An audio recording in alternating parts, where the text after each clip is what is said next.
एक बार सभी जय बोलेंगे।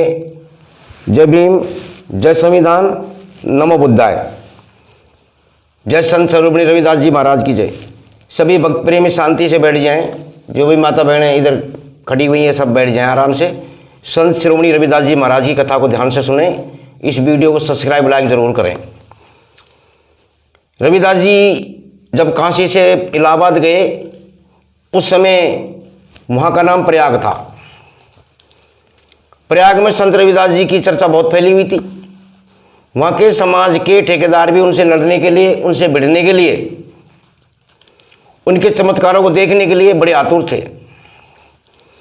उन्होंने वहाँ पर रविदास जी को चैलेंज किया कि काशी में तो तुम्हारा घर है,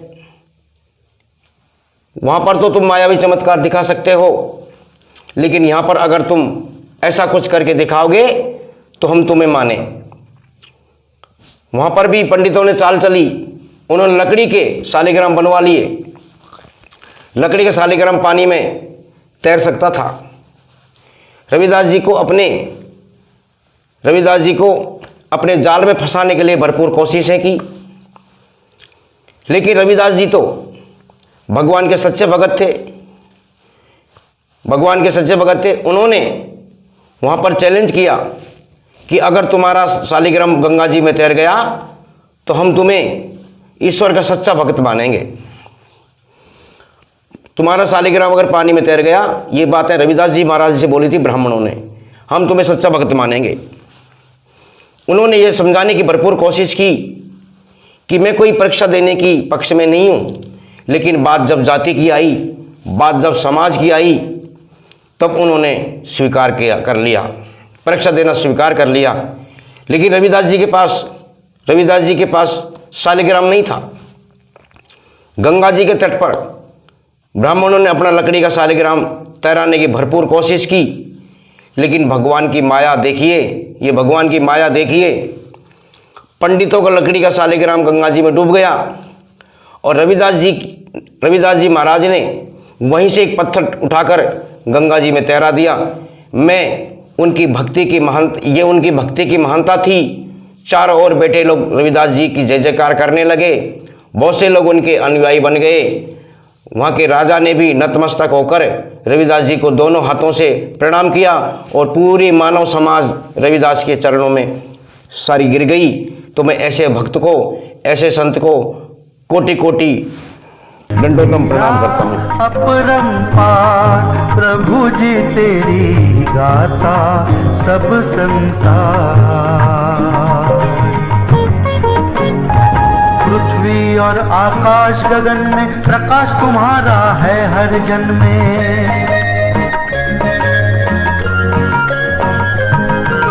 पृथ्वी और आकाश गगन में प्रकाश तुम्हारा है हर जन में। नमस्कार प्रभु तेरे चरण में करता बारंबार। लीला अपरंपार प्रभु जी तेरी गाता सब संसार।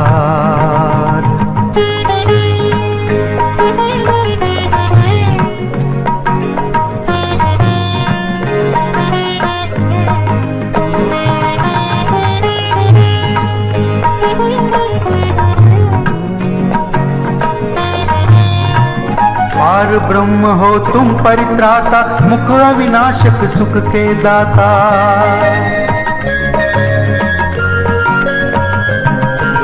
पार ब्रह्म हो तुम परित्राता, मुख अविनाशक सुख के दाता। हर जन महिमा तुम्हारी गाता, अजर अमर साकार। लीला अपरंपार। रविदास, पूजा पाठ भजन कीर्तन के उपदेश देकर तू क्या साबित करना चाहता है? तेरे ढोंग काशी तक तो ठीक था, प्रयाग में नहीं चलेगा। और सुन, तू जिस जाति में पैदा हुआ है वही काम कर।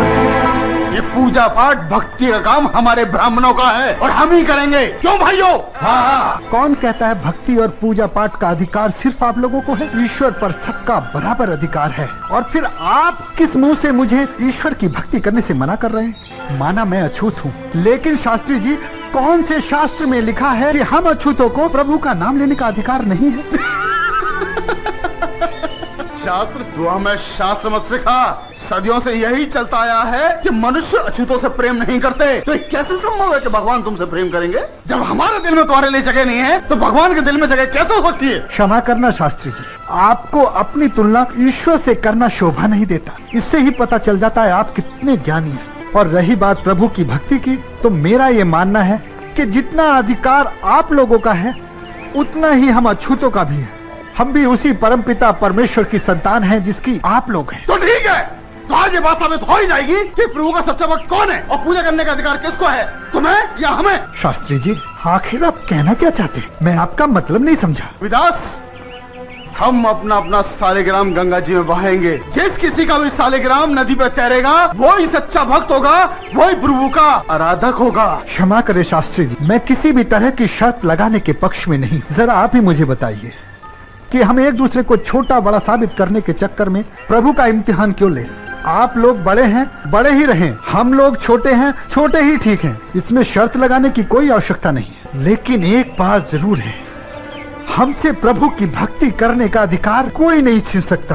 रविदास, आज यह सबके सामने बात साबित होकर आएगी कि प्रभु किसके हैं और भक्ति करने का अधिकार किसका है। अगर तुम ये बात साबित नहीं कर पाए तो याद रखना, आज के बाद भक्ति मत करना और अपनी जाति वालों को भी भक्ति करने से रोकना। क्या बोले? मैं और मेरे भाई लोग प्रभु का नाम लेना छोड़ दे? ऐसा कभी नहीं होगा शास्त्री जी। मैं इस पक्ष में बिल्कुल नहीं ताकि कोई इम्तिहान दूं, लेकिन बात अगर मेरी जाति की होने लगी है तो सुन लीजिए, मेरे जीते जी ऐसा हरगिज नहीं होगा। अगर किसी दिन ऐसा हुआ तो मैं अपने आप को मृत्यु दंड दे दूंगा। शास्त्री जी, चलिए, जिस तरह का भी इम्तिहान लेना चाहते हैं ले लीजिए। तो निकालो अपना शालिग्राम और चलो तट की ओर। परंतु मेरे पास तो शालिग्राम नहीं। अगर आप लोग अनुमति दें तो मैं किसी भी पत्थर को शालिग्राम मानकर तैरा दूं। चलो ठीक है, किसी भी पत्थर को शालिग्राम मानकर गंगा जी में तैरा दो। चलो तट पर। चलिए।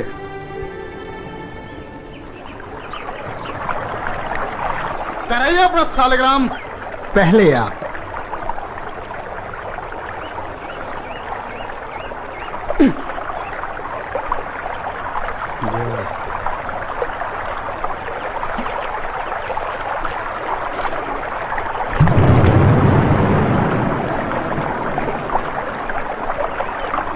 हे ईश्वर, मेरी भक्ति की लाज रखना।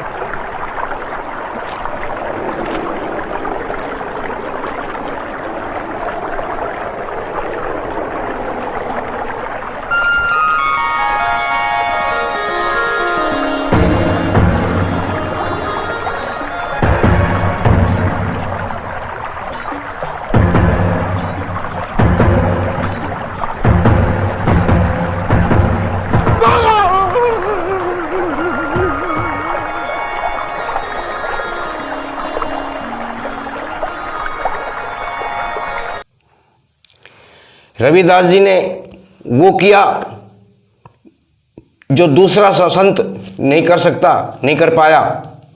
उन्होंने कदम कदम पर अपनी परीक्षा दी, कदम पर दुष्ट पंडितों को हराया।